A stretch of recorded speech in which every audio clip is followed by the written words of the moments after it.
Savez-vous chanter la musique du ciel? Vous avez entendu que, dans le ciel, les anges écoutent éternellement le concert divin.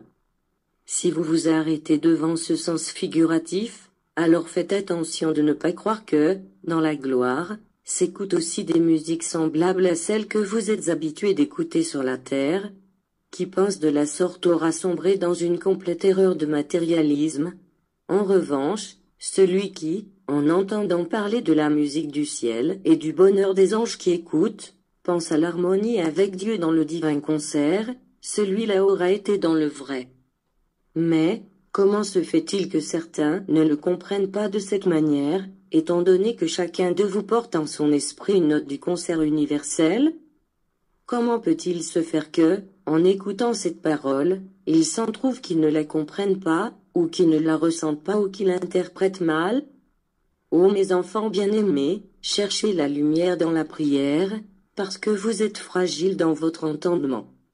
Interrogez-moi dans vos méditations, peu importe que vos questions soient grandes, parce que, depuis l'infini, moi je saurai vous répondre. À mon tour, je vous interrogerai aussi afin qu'entre le maître et les disciples jaillisse la lumière de la vérité. La musique céleste est la présence de Dieu en vous, et au milieu de ce concert votre note vibrera lorsque vous aurez atteint la véritable élévation, qui est la beauté spirituelle.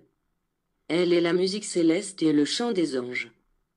Quand vous le saurez et le sentirez ainsi, alors la vérité resplendira en votre être et vous sentirez que Dieu est en vous. La vie vous offrira un concert éternel et divin, et vous découvrirez une révélation en chacune de ces notes. Vous n'avez pas encore écouté les belles notes, parfois douces, parfois vibrantes, en leur parfaite harmonie. Si d'aventure vous réussissez à les percevoir, ces notes vous paraîtront floues et difficiles d'unir, et vous ne pourrez réaliser pleinement la beauté qu'elles renferment. Il est impérieux de dépasser les sens, les passions et les ombres du matérialisme, pour parvenir à écouter le concert de Dieu en votre esprit.